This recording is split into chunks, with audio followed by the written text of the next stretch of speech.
which basically says na may prima facie para mag-file ng information ng Sandigan Bayan laban. Hindi ko na- Familiar? Hindi ko na po ma-recall po, Your Honor. Now, to go to the details, failure to liquidate. Pag may AOM po bang in-issue, failure to liquidate na yon? Yes or no? No pa po. Pag nakadalawang AOM, failure to liquidate po ba yon? Hindi pa rin. Hindi pa rin po. Pangatlo hanggang panglimang AOM na kulang pa rin yung sinasubmit, may failure to liquidate na po ba? Wala pa rin. Wala pa rin po. Pag nag-notice of suspension, may failure to liquidate na po ba?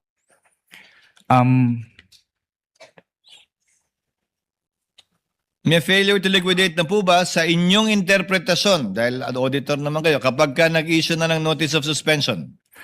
Based on the definition po kasi ng notice of suspension, nakalagay po doon na it appears that the disbursement is illegal, irregular, or improper. So It appears, but is it within the purview and definition of failure to liquidate according to your interpretation?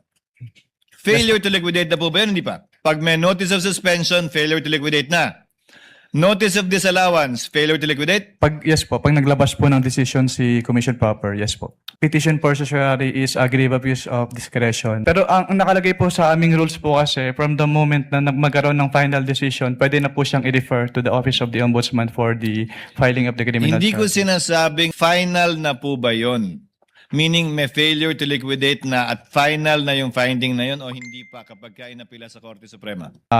Commission Proper ng COA, since yun na po yung time na pwede mag-file ng charges, na criminal charge, mag-endorse, yes po, since ni-require po yung agency to comply, to submit. Yung po ba yung sinasabing demand sa 8.3? Mag-comply o magbayad? Hindi po ba ang requirement ng 8.3 ay mag-restitute na, hindi mag-comply? Yes po. Saan nakalagay dun? Saan po nakalagay sa AOM yung demand? Doon sa last paragraph po na hinihingi yung comments and to submit po the supporting documents. So hindi restitution yung pinag-uusapan nito. Demand to submit documents. Yes po. Yung restitution po, Your Honor, kapag may ND po, may notice of disallowance na na-issue. So basta may demand, so sa AOM mo may demand na pero wala pang failure to liquidate. At ang definition mo ng demand is demand to liquidate, hindi To po submit the documents mag-restitute. po. Yes po, Your Honor. Tama po? Yes po, Your Honor. So sa puntong ito, sabi mo may alam kang notice of disallowance na kung walang appeal ito, final na yon pag hindi pumasok sa period of appeal.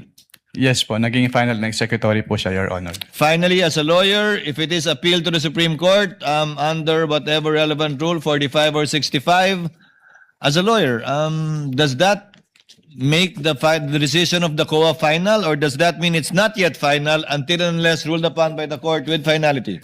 Yung decision po kasi ng COA ay may different aspects. Meron po yung Ombudsman for filing of criminal charges and admin. Yung obligation to restitute po kasi kapag naging final na po, on the level pa lang po ng COA, ay dapat na po siyang bayaran. Even if there is a pending petition with the Supreme Court, hindi po siya may stay unless may TRO po. Unless nga may TRO. Yes po, Your Honor. Thank you, Attorney Wamil. Thank you, Mr. Witness.